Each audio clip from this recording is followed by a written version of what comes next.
frères, nous avons passé 2 jours dans la présence du Seigneur. C'est la première fois que nous faisons ça en tant qu'Église locale, mais c'est une très belle expérience. Nous devons donner la possibilité au Seigneur de nous atteindre, de nous toucher. Et quand il nous convoque, c'est à nous de monter. Alléluia. On a donné plusieurs exemples. Est-ce que c'est sur la montagne que le Seigneur donne, c'est sur la montagne que Dieu agit, mais aussi on nous a dit que c'est lorsque nous marchons que nous pouvons recevoir ce que le ciel nous a préparé. Alléluia. Alors ce matin, nous allons partager un message qui s'intitule Triompher par la foi. Et nous sommes dans l'Épître aux Colossiens, chapitre 2, versets 13 à 15. L'Épître aux Colossiens, c'est l'apôtre Paul qui écrit aux Colossiens, donc la ville de Colosse. Triompher par la foi. Alléluia. Colossiens, chapitre 2, versets 13 à 15. Alors Colosse, c'est une ville de l'Asie mineure.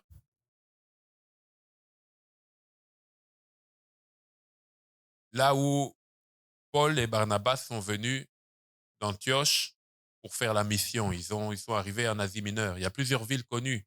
D'ailleurs, tous les épîtres dont le nom ont des villes, dont le nom, euh,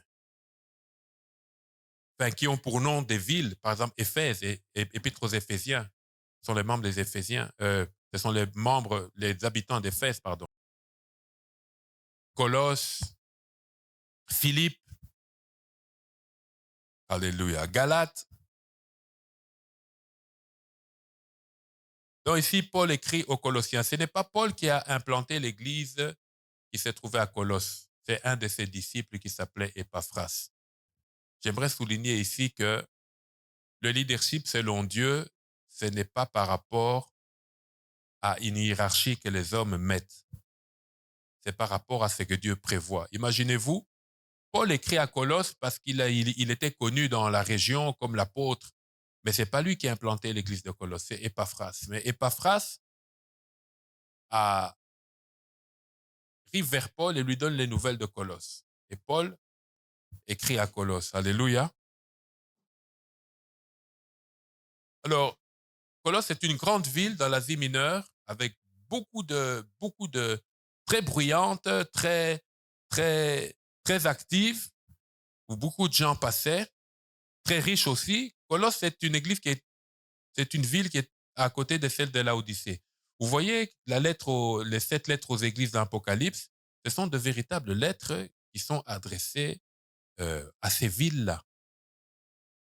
Et vous voyez, Laodicée, c'est une ville aussi qui a été, bien que Paul n'a jamais écrit à Laodicée, mais c'est une ville qui était tout à côté de la ville de Colosse, la ville de Laodicée, qui était très riche aussi d'ailleurs. C'est pour ça que pour Laodicée, on dit, ah, mais tu es tiède, ni chaud ni froid. Alléluia. Alors, il y a plusieurs choses qu'on peut dire pour Colosse, mais ici, quand Paul écrit à Colosse, c'est dans l'an 60 ou 70 après Jésus-Christ. Mais, je vais vous montrer une photo ici que Thierry Daniel va mettre. C'est 4 siècles avant Jésus-Christ. Donc, vas-y, mets la photo de la statue qui est là. Vous voyez, ici, c'est la ville de Colosse. La ville de Colosse avait un port. Et 4 siècles avant, c'est-à-dire en l'an 340 et quelques, ils ont érigé une statue. Ça, c'est l'histoire, hein, c'est prouvé. Ici, on entre dans l'histoire. C'est pas seulement la Bible, c'est l'histoire. Bien sûr, ça, c'est quelque chose qui a été fait au Moyen-Âge. C'est une gravure sur bois. Mais c'est à partir des descriptions, des écrits qu'ils ont trouvés 4 siècles avant Jésus-Christ, 400 ans, c'est beaucoup 400 ans. Aucun de nous ne vivra 400 ans. Alors, c'est une statue qu'ils ont érigée de 30 mètres, pas 3 mètres. Déjà, si quelqu'un fait 3 mètres ici, il n'a qu'à lever la main et il touche le plafond. Je dis bien 30 mètres. Et elle est à l'entrée de la ville, c'est un port. Vous voyez, dans les ports, on met des phares comme ça pour voir de loin. Là, au lieu de faire le phare, ils ont fait la statue. la statue du dieu Hélios, avec un H au début, le dieu du soleil. Et c'était comme le totem de la ville. Et elle sera détruite par un tremblement de terre. Et détruite par un tremblement de terre, il ne restera que les jambes. Et puis après, avec le temps, ça a disparu. Voilà ce que disent les historiens. Merci, Thierry Daniel. Tu peux remettre le verset. Nous allons lire maintenant et puis je vais entrer dans mon message. Triompher par la foi. Vous comprendrez pourquoi Paul parle de cette manière aux Colossiens. Parce que vous savez, nous héritons toujours de ce que nos pères nous ont laissé. Il faut savoir d'où nous venons. Il faut savoir dans quelle partie du globe tu vis. Parce qu'il y a un héritage là. Quand tu viens au monde, tu hérites de quelque chose. Alléluia. Alors, je vous en prie, si vous voulez bien, nous nous mettons debout pour lire juste les 3 versets. Colossiens chapitre 2, versets 13 à 15. Lisons. Et Dieu s'adresse à nous par la bouche, la plume de son apôtre. Colossiens chapitre 2, versets 13 à 15. Vous qui étiez morts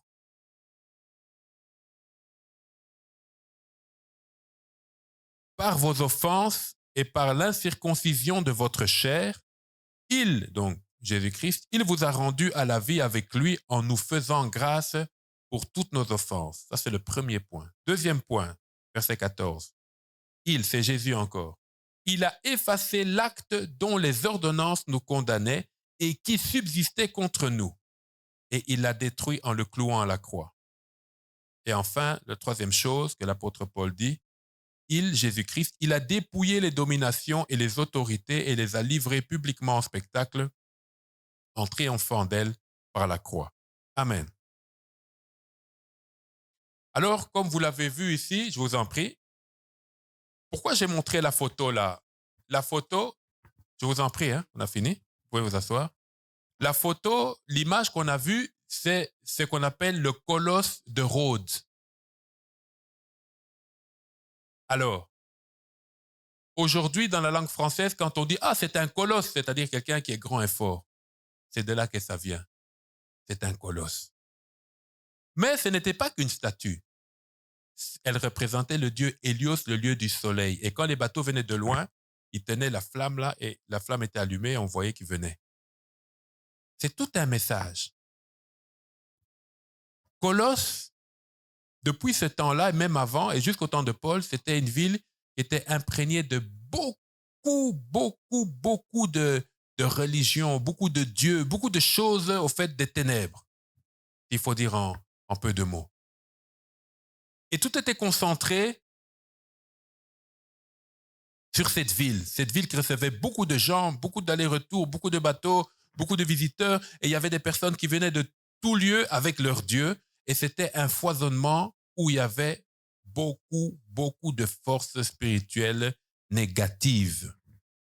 Et c'est par un tremblement de terre que le colosse est tombé.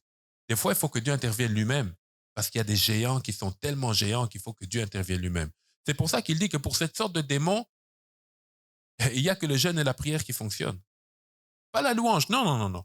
Le jeûne et la prière. Et on l'a dit tout à l'heure. Le jeûne et la prière sont la clé. Le jeûne et la prière sont le passe-partout qui permet aux croyants d'avancer et d'ouvrir toutes les portes, même les plus verrouillées, les plus cadenassées. Amen. Alors nous sommes dans une ville ici où la puissance démoniaque est très établie. La puissance des ténèbres est très établie. Maintenant, le problème, c'était quoi? Les croyants. On se rappelle ici que les croyants, là, ce ne sont pas des juifs. On est en Asie mineure. Ce sont des païens qui ont donné leur foi en Jésus-Christ. Mais ils sont entourés d'une telle oppression des autres religions, des esprits impurs, de l'impudicité, de la prostitution, de la corruption, de toutes ces choses. Leur foi est vraiment mise à l'épreuve. Moi, je me rappelle, on était dans un de nos pays avec un ami et un policier nous arrête de la circulation, nous arrête pour rien. On était en ordre. L'erreur qu'il a fait, c'est de donner son permis. Bon, on a obéi, c'est la loi. Il représente la loi. On a donné les permis. Il attendait seulement qu'on sorte quelque chose pour lui donner et libérer la voiture.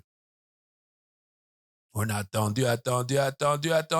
Alors, moi, je devais aller prêcher quelque part. J'ai pris $10, j'ai donné. Maintenant, j'ai corrompu ou bien j'ai pas corrompu? Je lui ai donné $10, il nous a laissé avec un grand sourire, il nous tapant sur le dos. Ah, tu es mon frère. Il nous a laissé partir. Mais avant les $10, non. Est-ce que j'ai corrompu ou bien j'ai pas corrompu? Donc, moi, j'ai dit j'ai pas corrompu, mais point d'interrogation. Mais j'étais bloqué. Quand vous vivez dans un tel environnement, vous faites comment? Vous faites comment? Ils étaient là et leur foi était malmenée. Il y a toujours des raisons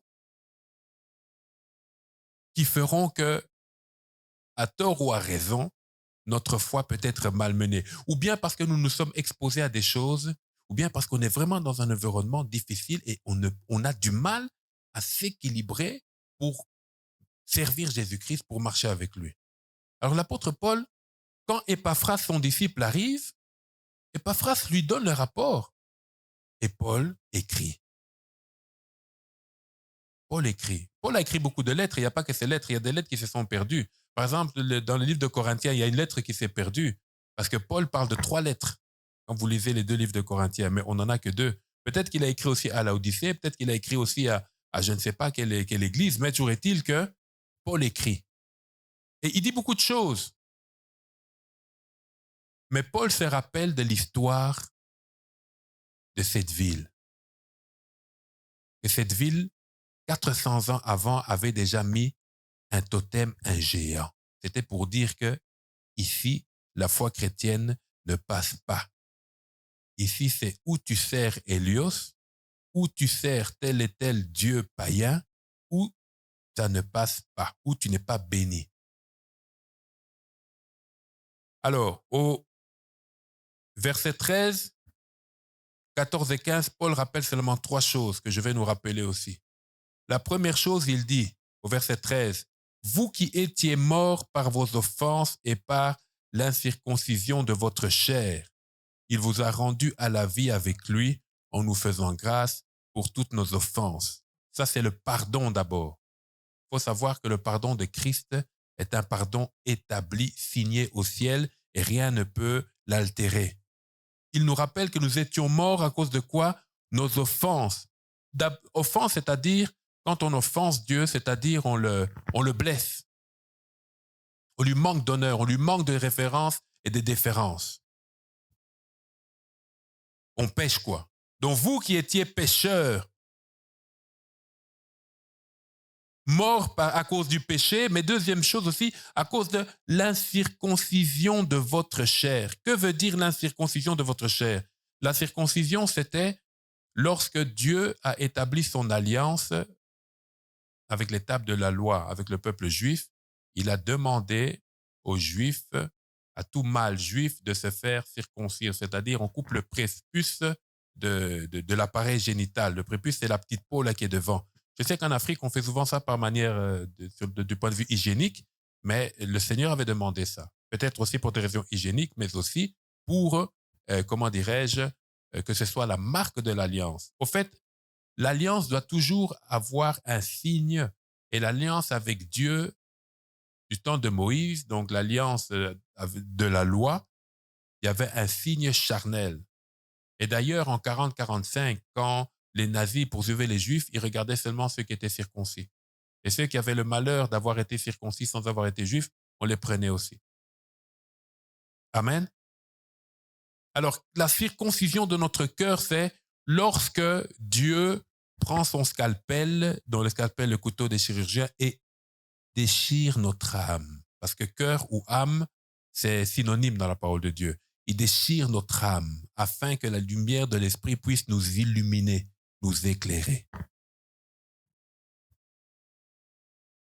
Quand le péché domine, ou quand tu ne pêches pas, mais tu ne laisses pas le Seigneur t'illuminer, sache que la mort est à ta porte. Et quand on parle de mort, ce n'est pas nécessairement la mort physique. D'ailleurs, souvent, ce n'est pas la mort physique, mais c'est tout ce qui empêche la vie de pouvoir croître, le fruit de quelque chose de pouvoir se manifester dans tous les domaines de nos vies. Mais Dieu, qu'est-ce qu'il a fait? Il nous a rendu la vie en Jésus-Christ en nous faisant grâce. Que ce soit par rapport au péché, que ce soit par rapport à notre faiblesse ou à notre paresse spirituelle, Dieu nous communique quand même la vie. Pourquoi? Parce qu'il nous fait grâce. Il nous voit dans notre faiblesse, il nous voit dans notre petitesse, il nous voit dans nos manquements, il nous voit même dans nos défauts, il nous voit même dans notre désordre, mais parce qu'il est un Père qui aime, il nous récupère. Mais seulement quand il nous communique la vie, nous devons être conscients que nous recevons la vie de Dieu et qu'il attend de nous que nous marchions avec lui. Alléluia. Alors, il était en train de dire aux Colossiens, mais écoutez, vous êtes entourés de beaucoup d'oppressions démoniaques, beaucoup de choses qui ne vous encouragent pas à vous approcher de moi, mais sachez que je suis là, ma grâce est là. C'est pour ça que l'apôtre Paul recevra du Seigneur cette parole, ma grâce te suffit. Au fait, l'apôtre Paul avait un handicap, on ne sait pas lequel. Certains disent il avait du pu qui sortait des yeux, ou il était bossu, mais je pense que étant bossu, bon. Enfin bref, il avait un handicap, c'était une écharde. Et le Seigneur avait permis ça pour qu'il ne s'enorgueillisse pas. Bon, ça c'est lui qui dit, hein, au ciel on sera. Parce que Paul avait un tel entendement des choses de Dieu qu'il pouvait même être adoré lui-même. C'est comme Moïse aussi. C'est pour ça qu'il faut faire attention. Plus Dieu vous utilise, plus il faut rester dans sa présence. Autrement, la chair prendra le dessus et sans le savoir, vous serez adulé des autres et finalement, le Seigneur, pour vous garder, il devra vous ôter rapidement, prématurément peut-être. Alléluia. Dans la première chose que l'apôtre Paul dit aux Colossiens, il manifeste, il nous donne la vie par sa grâce pour toutes nos offenses. Donc Dieu couvre nos offenses. Dieu couvre notre faiblesse par quoi? Par sa grâce. Alléluia. Mais cette grâce-là, il faut la saisir. Il faut saisir la grâce de Dieu. Mes frères, c'est le moment, mes sœurs, c'est le moment de saisir la grâce de Dieu. On a beaucoup prié et entre nous, nous avons constaté que aussi il y a un petit relâchement dans notre engagement par rapport à servir le Seigneur, à être là dans sa présence. Au fait, le premier acte du service, c'est pas venir faire quelque chose à l'église, c'est être là. Parce que Dieu n'utilise pas les personnes absentes, même s'il les aime. Alléluia. Mais nous devons nous rappeler que c'est lui qui nous donne la vie et que sa grâce nous suffit. Ça veut dire que quand bien même telle situation dans ma vie, quand bien même telle réalité dans ma vie, quand bien même telle circonstance a pris place dans ma vie, j'ai le devoir de me présenter devant Dieu. Et je disais, on partageait avec un frère ce matin, que c'est lorsqu'on se présente devant Dieu que Dieu a la possibilité de nous parler, de nous utiliser, de nous conduire, de nous fortifier, de nous relever. Alléluia. Nous devons être là. Et l'apôtre Paul les encourage. Il dit non, écoutez, le Seigneur a pardonné toutes nos offenses. Toutes nos offenses. Et c'est lui qui nous a rendu la vie. Au fait, le chrétien vit par Christ. Si je vis par Christ, je suis censé marcher comme Christ. Alléluia. On n'a jamais vu, lorsqu'il y a un transfert de joueurs, comme il y a la Coupe d'Afrique des Nations, tu étais dans tel club, par exemple à Barcelone, tu vas jouer à Paris, et tu vas au premier entraînement de Barcelone avec le maillot de Paris. Mais on va te lapider, on va te tuer. Non. Nous devons porter la vareuse de Jésus-Christ. Nous devons jouer le système de jeu de Jésus-Christ. Quand c'est l'entraînement avec Jésus, je vais à l'entraînement. Quand c'est le match, je vais au match. Quand c'est le moment de me reposer, je me repose. Nous devons entrer dans le système de jeu de Jésus. Et c'était tout le défi des Colossiens. Parce que les Colossiens, au fait, les Colossiens avaient un problème. Ils avaient un complexe de supériorité. Il y a une doctrine qui s'était introduite Et dans cette doctrine, c'était quoi? L'adoration des anges. Et ils se disaient en eux-mêmes, nous, non seulement nous avons la communion en Jésus-Christ, mais Jésus-Christ nous fait la grâce qu'en plus, nous pouvons adorer les anges, nous pouvons avoir une relation directe avec les anges, alors que les autres chrétiens, eux, c'est seulement Jésus. Et un complexe de supériorité. Comme certaines églises disent, ah, nous sommes toujours de telle église, de telle église, de telle église. Ils ont un complexe de supériorité parce qu'ils ont de beaux bâtiments, parce qu'ils sont nombreux. Et finalement, on s'éloigne de l'essentiel. Alors, eux, ils adoraient les anges, mais en adorant, on ne peut pas adorer les anges. Les anges peuvent parler aux hommes, mais les hommes ne sont pas censés parler aux anges. On n'a jamais vu dans la parole de Dieu des gens qui se sont levés, remplis de l'esprit, et qui commencent à appeler les anges. Les anges, les anges, les anges, les anges. Vous allez appeler les démons. On ne parle pas aux anges. Les anges ne sont pas nos serviteurs. Ce sont les serviteurs de Dieu au service de ceux qui sont sauvés. Ils sont à notre service, pas parce qu'ils nous obéissent, ils sont au service de celui qui les envoie pour nous servir. Amen. Et c'est le problème majeur des Colossiens. Et en pensant avoir des rapports avec les anges, ils ont eu des rapports avec les démons. Ils ont eu des rapports avec les démons. Des rapports, c'est-à-dire, ils ont laissé les démons prendre place. Quand vous avez des icônes, quand vous avez des idoles, et quand vous faites une pratique qui n'est pas de Dieu, je donne un exemple. Un exemple, je sais pas, j'invente, je dis pas que vous entrez ici et tout à coup on a une révélation. Un jour, peut-être quelqu'un avait été aveugle et on a pris de l'eau, on a mis du sel, on a mis sur ses yeux et puis il a vu. Et maintenant, dans cette église-là, à chaque fois que vous entrez là-bas, vous devez prendre de l'eau, dans du sel, mettre les doigts et faire comme ça. C'est une pratique qui n'est pas biblique. Oh, Jésus avait fait la boue, mais Jésus a fait ça une fois, c'était inspiré, c'est fini. Nous ne devons pas faire la boue à chaque fois pour que les gens voient. Autrement, ce serait une église où tout le monde va commencer à cracher dans la boue. Non. Et les démons viennent derrière les pratiques qui ne sont pas de Dieu. C'est ce qu'on appelle la religion. Voilà pourquoi la vie chrétienne, ce n'est pas la religion. Ce n'est pas faire la même chose. Comme une homélie, non. La vie chrétienne, c'est une expérience avec Dieu. Il peut, aujourd'hui, ah non, on loue. Prochainement, c'est faire les choses comme ceci ou comme cela, selon la conduite de l'esprit. Donc les Colossiens avaient un problème sérieux. Ils étaient sous l'influence en même temps de Dieu, du monde et des ténèbres. 3 influences. Et aujourd'hui, c'est pareil. Le chrétien est sous l'influence de Dieu. L'Esprit de Dieu est en lui. Il est sous l'influence du monde, du système du monde. Je dois manger, je dois travailler, je dois faire cela. Il est tiraillé. Et il est sous l'influence des ténèbres par le biais où des gens, des suppôts de Satan ou des sorciers, des magiciens qui, eux, travaillent à la destruction de leurs congénères, ou carrément, les esprits viennent les oppresser. Et un esprit peut oppresser ou une personne, ou une maison, ou une famille.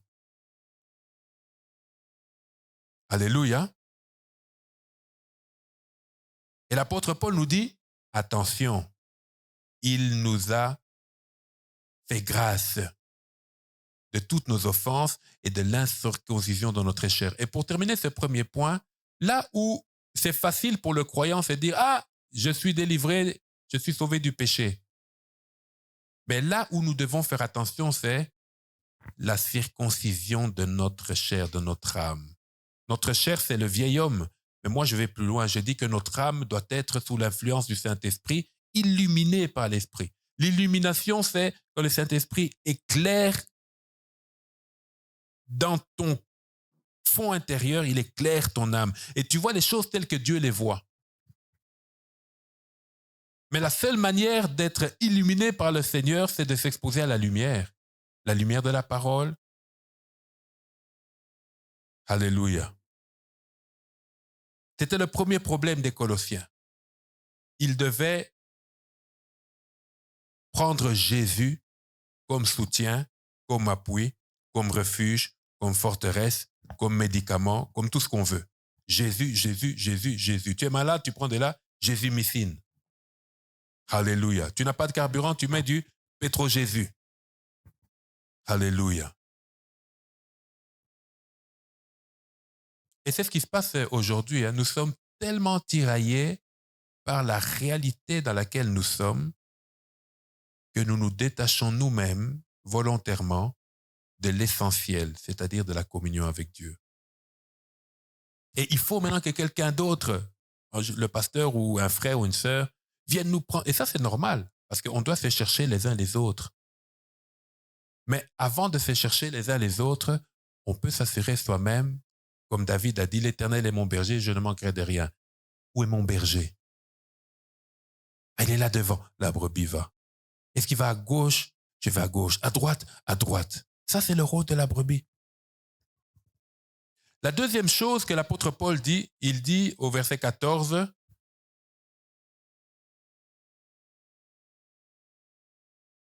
il a effacé l'acte dont les ordonnances nous condamnaient et qui subsistait contre nous, et il l'a détruit en le clouant à la croix. Donc, il, c'est Jésus. Jésus a effacé l'acte dont les ordonnances nous condamnaient et qui subsistait contre nous. Et c'est même Jésus, qu'est-ce qu'il a fait? Il l'a détruit en le clouant à la croix. Non seulement il l'a effacé, mais il l'a détruit. L'acte, c'était quoi? Quand, du temps de l'Empire romain, quand on était condamné, on écrivait sur une plaquette l'objet de la condamnation et la peine qu'on avait. Si c'était la mort, si c'était... Et c'est pour ça que sur Jésus, on a mis un écriteau. Pourquoi on le tue? Et les Juifs n'étaient pas d'accord. Quand les Romains ont mis « Oh, il est le roi des Juifs », pour eux, c'était n'importe quoi. On ne peut pas tuer quelqu'un parce qu'elle est dit pour le roi des Juifs.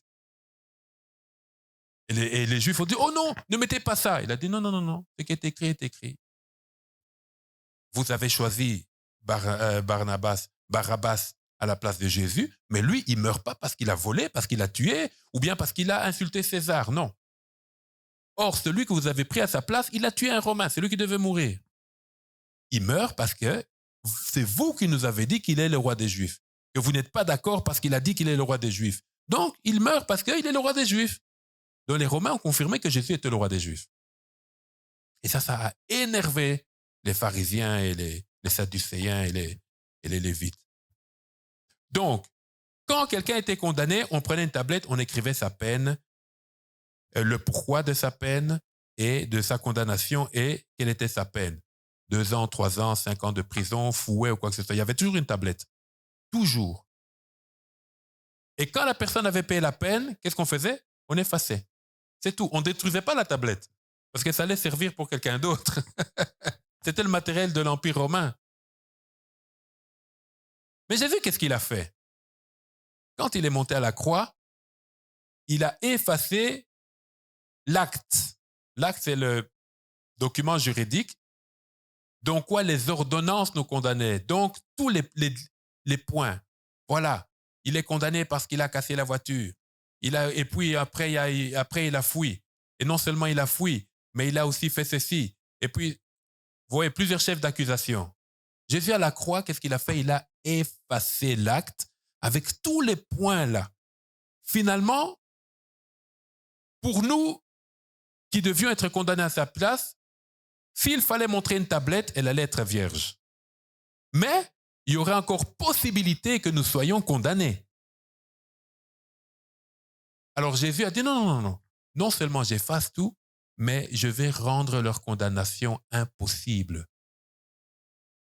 Il a pris la tablette et il a dit bon, quand je meurs, cette tablette meurt avec moi. Alléluia. C'est ce que Jésus a fait. Il a effacé l'acte dont les ordonnances nous condamnaient. Et la sentence était la mort, bien sûr. Et qui subsistait contre nous. Subsister, c'est qui s'opposait à nous. C'est-à-dire à cause du fait que c'est toi qui as fait l'accident, voilà la conséquence. À cause du fait que tu as fait ça, voilà ce que dit la loi. La loi s'oppose toujours au coupable. Amen. C'est pour ça que même maintenant, quand tu es devant la loi, par exemple, tu as une amende pour mauvais stationnement, tu es sous une condamnation. Tu peux plus être tranquille, il faut payer l'amende. Oh, j'ai pas l'argent. Va emprunter l'argent. Il faut payer, autrement tu seras condamné. Et la loi ne te comprendra pas parce que, oh non, je n'ai pas été payé. Monsieur, madame, tu dois payer l'amende. Quand tu as payé l'amende, on peut discuter. Alléluia. Alors Paul disait aux Colossiens et nous dit nous-mêmes que tout ce qui pouvait servir à ta destruction a été anéanti par l'œuvre de la croix. Je dis bien tout, tout et tout. Et pourquoi dit-il ça aux Colossiens? Il dit que vous êtes exposés à l'œuvre des démons. Et il y avait même cette statue-là à l'époque. C'était un totem, au fait. Vous savez, c'est quoi le totem? Un totem, c'est souvent un animal ou bien un être. Bon, là, c'était plus l'image d'un homme, mais c'était un dieu Hélios, sur lequel la force d'un peuple, d'une tribu, se repose. C'est ça un totem, non? Ouais, surtout, et même les équipes, il y a des équipes de basket. Enfin, un totem, c'est l'image de la force. Mais, posons-nous la question, cette force viendra d'où?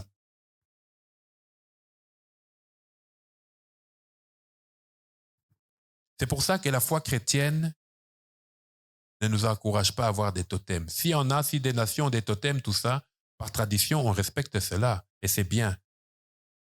Mais, d'un point de vue spirituel, le totem, c'est un catalyseur, le catalyseur d'une puissance spirituelle qui viendra à votre secours quand vous serez en train d'accomplir la mission que vous donne ce totem. Certains totems, c'est un grand lion avec des dents. D'autres, c'est une antilope. D'autres, c'est un requin. D'autres, c'est... Et tout ça, ce sont des traits de caractère. On ne choisit pas un totem par hasard. Et cette statue-là, 4 siècles avant, était le catalyseur. Ça, c'est mon interprétation à moi. Je n'ai pas lu ça quelque part, c'est mon interprétation à moi. Elle était le catalyseur des forces démoniaques et permettait au monde des ténèbres d'asseoir leur autorité à l'entrée de la ville. C'est pour ça que Daniel, quand il est entré avec ses compagnons, qu'on lui a donné à manger, il dit, c'est très bon, mais ça a été préparé comment? Oh, c'est bien tout ça, mais avant ça, il y a le grand prêtre qui amène toute la nourriture dans le temple, qui bénit ça, et puis on met ça à table. Ah, Daniel a compris, non. Ça, c'est faire allégeance au Dieu des Babyloniens. Je préfère avoir le ventre creux ou bien manger des légumes qu'on va faire ici que de manger la viande fraîche ou je ne sais pas quoi, offerte aux idoles. Daniel a refusé. Et c'est ce que nous devons faire, bien-aimés. Nous ne devons pas accepter d'être sous l'influence des mauvais esprits. Quand on dit des mauvais esprits, ce n'est pas qu'ils se présentent comme mauvais esprits. Ils se présentent aussi comme bon esprit.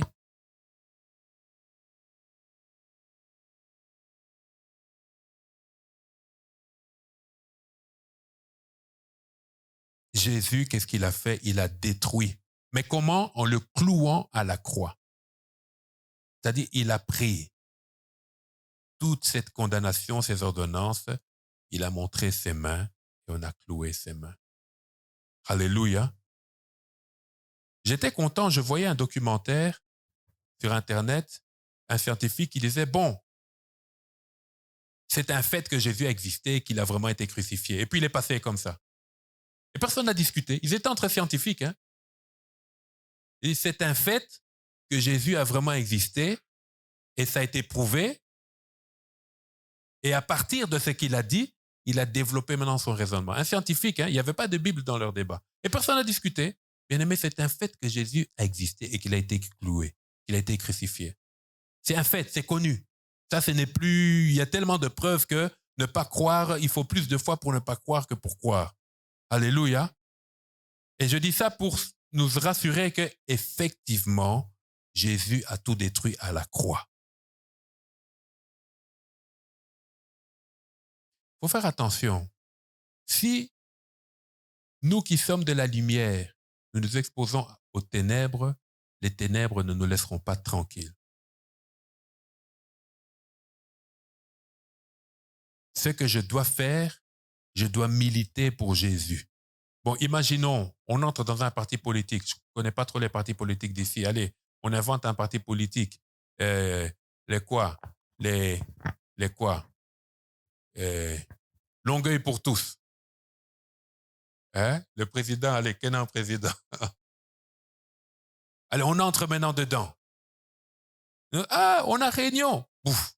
On a ceci. Pouf. On est là. Pouf. On porte les polos. Pouf. On porte les chapeaux. On porte les drapeaux. On milite. On milite. On milite. Être chrétien, c'est militer pour Jésus. C'est pas, oh non, le Saint-Esprit dit, on fait ça, ou bien l'Église a tel programme, on commence à réfléchir, est-ce que c'est bon pour moi ou pas? Mais si tu es membre de l'Église, et tu as choisi cette Église et que l'Église donne un programme, ça veut dire que c'est bon pour toi. C'est comme si quelqu'un qui dit, oh, moi je suis pour Barcelone, ou bien le Real, oh, le Real va faire, est qualifié pour la coupe de l'UEFA, ou bien, enfin bref, le truc là, et puis tu commences à te poser, toi comme supporter, ah, est-ce que c'est bien qu'il soit qualifié ou pas? Est-ce qu'il ne fallait pas que cette année il se repose? Mais on ne te demande pas ton avis. Va supporter. Jésus attend que nous puissions être militants pour lui et avec lui. Et le problème des Colossiens, c'était celui-là. Dois-je continuer dans la foi? Dois-je mélanger la foi? Parce que le problème, c'était quoi? C'est le problème du roulage, là, c'est ça. Tu es rempli de l'esprit. Tu dois les prêcher. Entre-temps, et non seulement, et nous, comme on avait voulu être polis, on nous a pris, on nous a amenés au commissariat. Et le commissaire, lui, qu'est-ce qu'il a dit? Il a dit non. Il a dit, autant. On a fait pratiquement, je pense, une heure. Ah, j'ai dit au frère, non. On a appelé le gars, j'ai dit, tiens, pour ton sucré. Mais le commissaire demandait beaucoup d'argent. Elle lui a dit, non, allez, ça va, je vous fais partie, je vais lui expliquer. Et on lui a dit, on est serviteur de Dieu, tout est en ordre. Tout est en ordre. Bien-aimé, au milieu de tous ces désordres, au milieu de toutes ces sollicitations, au milieu de toutes ces difficultés, au milieu de toute cette fatigue, sache que il a effacé l'acte dont les ordonnances nous condamnaient. Donc, il n'y a rien qui peut t'empêcher de t'approcher de Dieu et de continuer à le servir. Mais seulement, il faut faire les bons choix. Alléluia. Et la troisième chose que l'apôtre Paul dit, il dit encore aux Colossiens, il a dépouillé les dominations et les autorités et les a livrées publiquement en spectacle en triomphant d'elles par la croix. Amen. Alors, là, je vais expliquer rapidement. Qu'est-ce que Jésus a fait? Alors, ici, on est dans un contexte militaire. Vous savez que Jésus, c'est le général, c'est le maréchal, c'est quoi? C'est le boss des boss. Michael, c'est le chef de l'armée des anges, mais Jésus, lui, c'est le général en chef. On nous dit que Jésus, à la croix, il a dépouillé les dominations et les autorités. Ici, Paul parle de deux choses. Les dominations dans les esprits qui opèrent dans le lieu spirituel, satanique, et les autorités, les esprits ou les personnes qui ont fait allégeance à Satan ou aux démons qui opèrent sur terre. Ça, ce sont les autorités.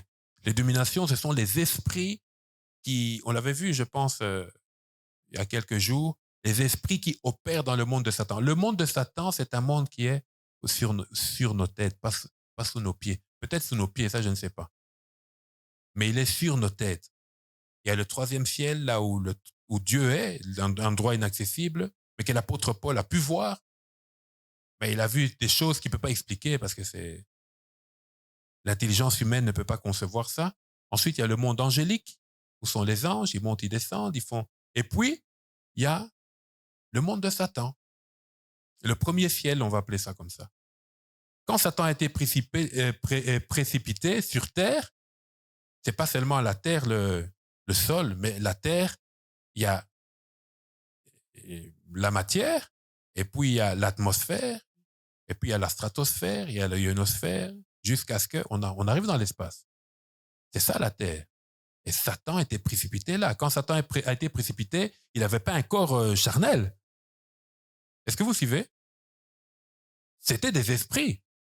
Quand ils ont été précipités du deuxième ciel, mais c'est-à-dire qu'ils ont tombé sur juste avant la terre. Et c'est là qu'ils sont confinés. Et je vais aller plus loin. Le premier monde spirituel auquel l'homme a à faire face, c'est le monde des ténèbres. C'est le monde des ténèbres. Et je l'ai dit à plusieurs reprises ici, quand Daniel a prié, il a dû demander l'aide de Gabriel venait lui donner le message, l'ange Gabriel, mais Gabriel a dû demander l'aide de Michael parce qu'il n'arrivait pas à passer le monde des ténèbres pour donner le message à Daniel. Et Gabriel dit après, oui, mais Dieu t'avait répondu le premier jour, mais quand je suis arrivé là, j'ai été combattu par l'ange de Perse. L'ange de Perse, c'est Satan lui-même. Parce qu'il lui amenait le message de la délivrance d'Israël. Alors, qu'est-ce que Jésus nous dit ici? Il dit, il a dépouillé les dominations et les autorités et les a délivrées et les a livrées publiquement en spectacle en triomphant d'elle par la croix. C'est toujours la croix, toujours la croix. La vie et la croix, la vie et la croix. Alléluia. Alors, qu'est-ce qu'il a fait? Premièrement, il a dépouillé. Le dépouillement, c'est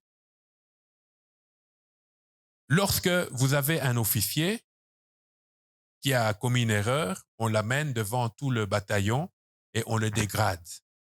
On enlève, si c'est un colonel, on enlève ses 3 étoiles, un général, ses 4 étoiles, un capitaine, ses 2 étoiles, tout ça, un lieutenant, son étoile, et il est déchu de son rang.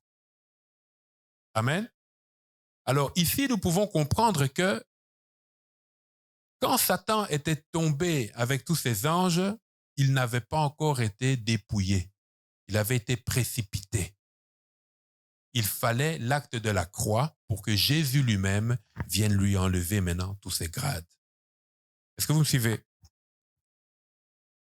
Donc Jésus, il a d'abord dépouillé les dominations et les principautés. Que ce soit les forces spirituelles dans les cieux, que ce soit les forces spirituelles sur terre, à partir de la croix, elles n'ont plus la puissance de pouvoir t'atteindre, sauf si toi-même tu vas vers elles. Sauf si toi-même tu crées un couloir pour qu'elles puissent t'atteindre, mais autrement, elles ne peuvent pas toucher celui ou celle qui est sous le sang de Jésus. Non seulement il les a dépouillés, mais il les a aussi fait quoi? Livrés publiquement. Donc Jésus a organisé un show. Vous avez déjà vu des parades militaires. Alors, qu'est-ce qui s'est passé à l'époque? Quand les soldats romains revenaient de conquête, les généraux, ils amenaient leurs prisonniers et le chef des prisonniers faisait toujours partie du cortège et on ne le tuait pas, hein, en tout cas pas avant de l'avoir amené à Rome. Et ils marchaient enchaînés. Et on les amenait dans le Colisée, là où il y avait les Jeux de Rome, et c'est là où l'empereur maintenant se levait et accueillait le général vainqueur avec les barbares, avec les prisonniers qu'il avait. Ils étaient enchaînés comme ça et ils entraient. Et le peuple acclamait « César, César, César !» Et le général, on lui mettait maintenant, je ne sais pas si vous avez déjà vu dans des films, des couronnes comme ça, en laurier, tout ça. Il avait des honneurs. C'est ce qui s'est passé avec Jésus. Au fait, Jésus est venu finir le travail qui avait été commencé au ciel. Quand le diable a été précipité avec tous ses soldats, ses anges déchus, il fallait maintenant finir le travail. Et c'était le travail de la croix. Notons que Jésus a vaincu Satan, pas par la force, mais par la faiblesse. Amen. Il s'est laissé. C'est pour ça que souvent, il faut se laisser. Même quand on tombe, ceux qui font du judo, je ne sais pas quoi, quand tu tombes comme ça, clac, c'est là que tu te casses l'épaule. Mais quand tu te laisses tomber, pas de problème. Et c'est là que Jésus a fait défiler les dominations, les principautés, les autorités, les princes, les démons, tous ces esprits-là ont été enchaînés et ils ont défilé. Je ne dis pas que ensuite ils ont été mis en prison. Non. Jésus les a tout simplement dépouillés. Amen. Il les a tout simplement dépouillés. mais ils sont là. Amen. Quelqu'un peut se poser la question, mais pourquoi Jésus les a pas pris? Ça, c'est la souveraineté de Dieu. Maintenant, c'est à toi et moi de démontrer la puissance du Seigneur en ayant autorité sur eux. Donc Jésus les a fait défiler devant la nation victorieuse. Bien-aimés, c'est possible de triompher par la croix. Au fait, on ne peut triompher que par la croix. On ne peut vaincre que par la croix. Je vais nous poser une question. On a traversé 2023. L'aspect émotionnel est passé. L'aspect festif est passé. Il nous reste quoi? Il nous reste le froid. Hein? Il nous reste des pneus qui crèvent. Il nous reste des loyers à payer. Il nous reste des réalités dans nos foyers. Il nous reste des défis. Il nous reste des promesses que nous voulons voir s'accomplir. On fait comment maintenant? On a recours à l'œuvre de la croix. C'est pas que Christ va venir mourir et ressusciter une deuxième fois, mais le bénéfice de ce qu'il a fait est déjà là. Nous pouvons récupérer ce que Jésus a fait, les clés qu'il nous a déjà données, les codes secrets qu'il nous a donnés, les capacités qu'il nous a données, les grâces qu'il nous a données, la vie qu'il nous a donnée, afin que 2024 soit une année où je triomphe, où tu triomphes par la foi. Alors, marcher avec Dieu, c'est une invitation et je conclus par là. Il nous invite. Allons-nous répondre oui ou non? Est-il déjà arrivé d'être invité, de choisir de ne pas aller? Très certainement. Ou bien toi-même, tu invites et les personnes sur qui tu comptais ne viennent pas. En tout cas, nous n'avons pas d'excuses. Le Seigneur nous a donné un cadre.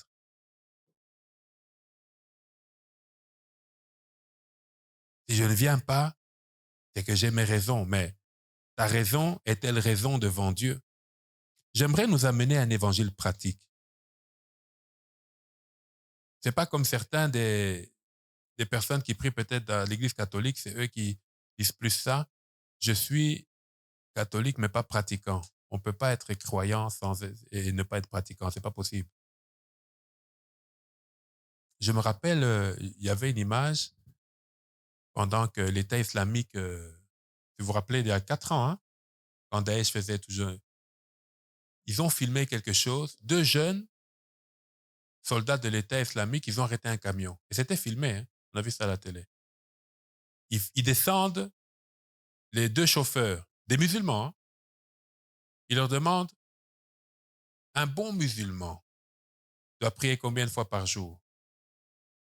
Il y en a un qui dit 3, il y en a un qui dit 5.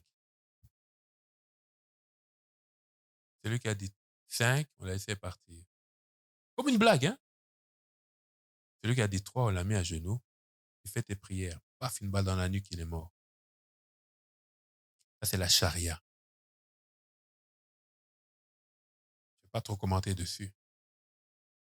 Chaque religion a ses exigences. Mais nous ne sommes pas dans une religion, nous sommes dans une communion avec un homme que nous avons rencontré, qui nous a sauvés. Et nous le devons tout, mais il nous a dit, tu ne me dois plus rien, vas-y, pars. La seule chose que je te demande, honore mon Père qui est dans les cieux. Et maintenant que je suis libre, même béni, j'ai l'occasion de venir librement dans sa présence le servir. J'ai l'occasion de soutenir son œuvre. J'ai l'occasion d'être utilisé par lui avec ce qu'il a mis en moi. J'ai l'occasion d'expérimenter sa grâce, sa puissance et sa force. C'est une invitation. Le triomphe par la foi, c'est juste une grande porte qui est ouverte. Et c'est à moi d'entrer. Et l'apôtre Paul a encouragé les Colossiens. Et les Colossiens ont été de l'avant. Dieu n'a pas enlevé toutes les difficultés des Colossiens, mais il les a encouragés au milieu des difficultés. Et ça, c'est un appel à la maturité. C'est un appel à la maturité. Que quelqu'un s'élève, que quelqu'un prenne la décision de marcher avec Dieu parce que le job a déjà été fait à la croix. Tu n'as plus rien à faire. Et j'ai cité les 3 points. La seule chose que je dois faire, c'est me présenter, me laisser utiliser et militer pour Dieu. militer. Militer, je dis bien militer. Je dois me battre pour que la vérité en Christ soit connue des hommes. Si je dois balayer, je balaye. Si je dois prêcher, je prêche. Si je dois... Tout ce que je peux faire et que Dieu me met à cœur de faire, je dois le faire tant que je vis. Et très certainement, le Seigneur nous bénira pour cela. Alors, bien aimé, j'ai fini mon message. C'était un peu,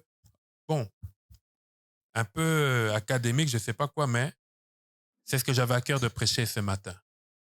Tant que la conscience n'est pas libérée, n'est pas délivrée, n'est pas ouverte, notre corps ne suivra pas. Impossible.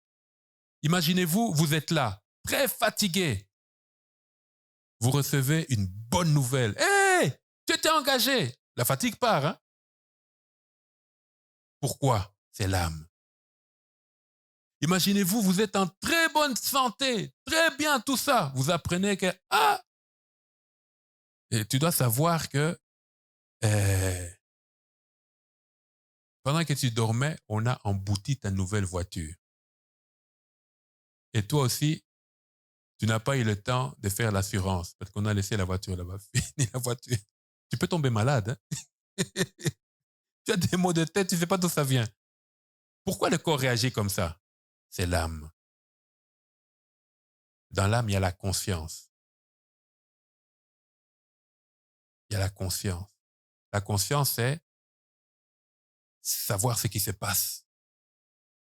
C'est pour ça que quand tu as conscience, tu la tournes vers le ciel, tu es au courant de ce qui se tourne vers le ciel, de ce qui se passe au ciel. Alléluia. Alors, nous allons prier. C'est un encouragement pour quelqu'un. Bien-aimés, nous allons juste faire 2 sujets de prière. Le premier, je vais dire, Seigneur, je me cache dans l'œuvre de la croix. Je me cache dans l'œuvre de la croix et je veux expérimenter tout le bénéfice de l'œuvre de la croix. Prions le Seigneur. Père éternel, sois béni, sois glorifié. Ce matin, tu nous exhortes à nous réveiller parce que tu as tout accompli, tu as dépouillé l'acte dont les ordonnances nous condamnaient. Tu as dépouillé les autorités, tu as effacé l'acte dont les ordonnances nous condamnaient, Seigneur. Tu nous as pardonné toutes nos offenses et tu nous as donné la vie. En fait, tu as fait le travail. Tout ce qui devait être fait, tu l'as fait et tu l'as bien fait avec ta force et ta capacité. Seigneur, ce soir, ce matin, pardon, je viens te dire que je prends la décision de me cacher dans le bénéfice de ton œuvre, c'est-à-dire dans ta vie éternelle. Même l'ennemi qui avait la force de pouvoir me toucher n'a plus la force de me toucher. Même les ténèbres qui avaient la force de m'engloutir n'ont plus la force de m'engloutir. Alléluia. Dieu te dit ce matin, arrête de croire que ta force changera ta situation. Non. Ta situation changera par la force de Dieu et Dieu viendra. Oui, nous devons utiliser notre force. Oui, nous devons bouger, nous devons nous investir dans la vie, dans toutes les obligations de la vie, mais Dieu viendra investir ta force. Mais ce n'était pas d'abord ta force. Ce ne sont pas tes programmes, mais c'est le Alléluia. Seigneur, l'œuvre de la croix. Bien-aimé, tu peux déclarer maintenant l'œuvre de la croix. Il y a la guérison, il y a la faveur, il y a la prospérité matérielle, surtout la prospérité matérielle. C'est ça qui nous fait fuir de l'Église. Alléluia, Seigneur. Je veux te voir à l'œuvre, Seigneur. L'œuvre de la croix, le bénéfice de l'œuvre de la croix, la vie éternelle, la santé, l'équilibre, Seigneur, la bénédiction, la faveur. Oh Jésus, fais-le. Bien-aimé, sortir de la médiocrité, ce ne sont pas des slogans. Ce ne sont pas des slogans. Tu me diras, il y a des gens qui ne prient pas, mais qui sont prospères. Oui, mais la prospérité ne donne pas la vie éternelle. Alléluia. Mais le Seigneur peut te donner aussi la prospérité. Seigneur, fais-moi prospérer. Je veux vivre le bénéfice de la vie, de l'œuvre de la croix. qui est la vie éternelle. Et en plus, tel que tu es là, tu as en toi. Il a mis des choses en toi dont son corps a besoin. Et si tu ne les sors pas, tu vas nous rendre tous handicapés. Parce que c'est toi le prédicateur ou la prédicatrice. C'est toi le chantre ou la chanteuse.